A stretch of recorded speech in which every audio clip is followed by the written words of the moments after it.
بسم اللہ الرحمن الرحیم۔ السلام علیکم عزیز بہن بھائیوں، آپ نے اکثر دیکھا ہوگا کہ بنجر زمین پر جب بارش برستی ہے تو ذرے ذرے میں ایک نئی زندگی رواں دواں ہو جاتی ہے۔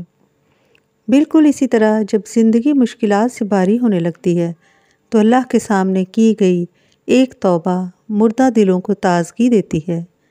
توبہ استغفار کا مطلب ہے اللہ تعالیٰ سے اپنے گناہوں کی معافی مانگنا اور آئندہ گناہوں سے بچنے کا عہد کرنا۔ یہ نہ صرف ایک عبادت ہے بلکہ ایک مومن کی زندگی کا لازمی حصہ بھی ہے۔ قرآن و حدیث میں استغفار کی اہمیت بہت زیادہ بیان کی گئی ہے۔ حضرت عبداللہ بن عمر رضی اللہ تعالیٰ عنہ سے روایت ہے کہ رسول اللہ صلی اللہ علیہ وآلہ وسلم نے فرمایا، اے لوگو، اللہ سے توبہ اور استغفار کرو کیونکہ میں دن میں 100 مرتبہ توبہ کرتا ہوں۔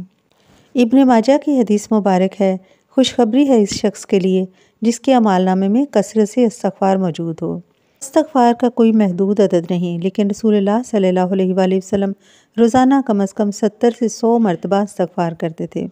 ہمیں چاہیے کہ ہم بھی اپنی استطاعت کے مطابق استغفار کی کثرت کریں۔ سورۃ نوح میں اللہ سبحانہ تعالیٰ فرماتے ہیں کہ جب حضرت نوح علیہ السلام نے اپنی قوم سے کہا کہ اے میری قوم، اللہ تعالیٰ سے استغفار کرو، توبہ کرو، کیونکہ اللہ تعالیٰ معاف فرمانے والا ہے اور اللہ بار بار معاف فرمانے والا ہے۔ اور اس توبہ استغفار کے نتیجے میں اللہ تعالیٰ تم پر بارش برسائے گا اور تمہارے مال اور اولاد میں برکت پیدا کرے گا اور تمہیں بیٹوں سے نوازے گا، پھلوں سے نوازے گا۔ اسی طرح اگر کسی کی اولاد نہیں ہو رہی تو اس نے استغفار پڑھی تو اس کو اولاد ہوئی، اور کسی کے رزق میں برکت نہیں تھی، اس نے استغفار کا ورد شروع کیا اور اس کو لازم پکڑ لیا تو اللہ تعالیٰ نے اس کو رزق سے نوازا۔ نبی کریم صلی اللہ علیہ وآلہ وسلم روزانہ 70 مرتبہ استغفار کیا کرتے تھے اور ایک ہی سٹنگ میں یعنی نماز کے بعد ایک مرتبہ ہی بیٹھے ہوئے تقریباً 100 بار روزانہ استغفار پڑھتے تھے۔ یہ صحابہ کرام سے روایت ہے۔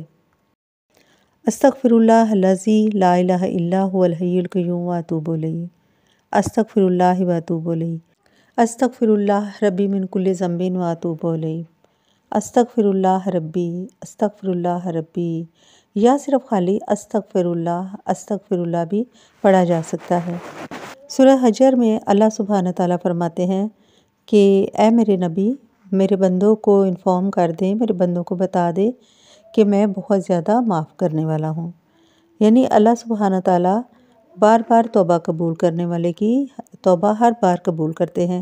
یہ نہیں کہ ایک بار اس نے توبہ کی اور توبہ ٹوٹ گئی اور دوبارہ پھر اس نے گناہ میں مبتلا ہو گیا اور دوبارہ توبہ کی تو اللہ سبحانہ تعالیٰ کہیں گے کہ میں نے لاسٹ ٹائم میں نے تمہیں معاف کیا تھا اور اب میں معاف نہیں کروں گا، تم نے توبہ توڑ دی۔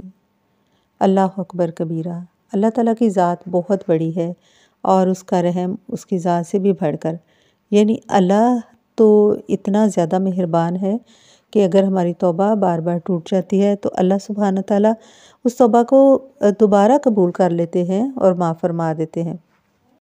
بہت سے لوگ کہتے ہیں کہ ہمارے رزق میں بندش ہے، کاروبار میں بندش ہے اور اولاد نہیں ہو رہی، اور بہت سے ایسے مسائل ہیں، شادی میں رکاوٹ ہے، بہت سی رکاوٹیں ہیں ہماری زندگی میں جو کہ کسی طرح بھی حل نہیں ہو رہی، اور بہت سے پیروں فقیروں کے پاس جاتے ہیں۔ ہر مصیبت کا ایک ہی حل ہے کہ توبہ استغفار کیا جائے، اللہ سبحانہ تعالیٰ کے سامنے جھک کر ندامت سے اپنا سر جھکا کر آنکھوں میں آنسو لا کر، کہا جاتا ہے کہ اگر آنسو نہیں آ رہے تو اس طرح کا فیس ایکسپریشن اس طرح کے بنا کر کہ ہمیں اللہ تعالیٰ کو ہمارا یہ چہرہ جو ہے یہ عاجزی والا لگے اور اللہ تعالیٰ ہمارے گناہ معاف فرما دے۔ اب یہاں پر ایک کنفیوژن پیدا ہوتی ہے کہ توبہ استغفار کے لیے کوئی خاص عدد ہے کیا؟ کتنی بار توبہ استغفار کی جائے کہ اللہ سبحانہ تعالیٰ کو پسند آ جائے؟ اس طرح کا کوئی عدد بھی جو ہے وہ مخصوص نہیں کہ اتنی بار توبہ استغفار کریں، چونکہ نبی کریم صلی اللہ علیہ وآلہ وسلم 70 سے 100 مرتبہ توبہ استغفار کرتے تھے، لیکن انبیاء تو معصوم ہوتے ہیں اور ہم لوگ گناہوں میں لتھڑے ہوئے۔ ہمیں چاہیے کہ ہم زیادہ سے زیادہ توبہ استغفار کریں تاکہ جتنے روزمرہ کے گناہ ہم کرتے ہیں اللہ سبحانہ تعالیٰ سے ان کی معافی مل سکے۔ اور کچھ ایسے بھی اللہ تعالیٰ کے نیک بندے ہیں کہ جو بہت زیادہ استغفار کرتے ہیں، ہزاروں کی تعداد میں وہ استغفار کرتے ہیں تاکہ اللہ تعالیٰ کے قرب حاصل کر سکیں، اللہ تعالیٰ سے بے شمار نعمتیں پا سکیں۔ اور ابن ماجہ میں حدیث مبارک ہے کہ جو شخص استغفار میں لگا رہے اللہ اس کے لیے ہر دشواری سے نکلنے کا راستہ بنا دیں گے، ہر فکر کو ہٹا کر کشادگی فرمائیں گے، ایسی جگہ سے رزق دیں گے جہاں سے اس کو گمان بھی نہ ہوگا۔ اور جب کوئی شخص گناہ کرتا ہے تو جو فرشتہ لکھنے والا ہے جو کہ ہمارے گناہ لکھتا ہے وہ کچھ لمحوں کے لیے انتظار کرتا ہے، اگر توبہ استغفار کر لی جائے تو وہ اس کا وہ گناہ نہیں لکھتا۔ اور توبہ استغفار کو اپنی زندگی میں لازم پکڑ لینا چاہیے، کیونکہ جو کوئی اپنی زندگی میں کامیابی چاہتا ہے استغفار اس کامیابی کا ایک راستہ ہے۔ اللہ تعالیٰ سے دعا ہے کہ اللہ تعالیٰ ہم سب کو توبہ استغفار کرنے کی زیادہ سے زیادہ توفیق دیں اور اللہ تعالیٰ ہماری توبہ قبول فرمائے۔ اللہ تعالیٰ آپ سب کا حامی و ناصر ہو، آمین یا رب العالمین۔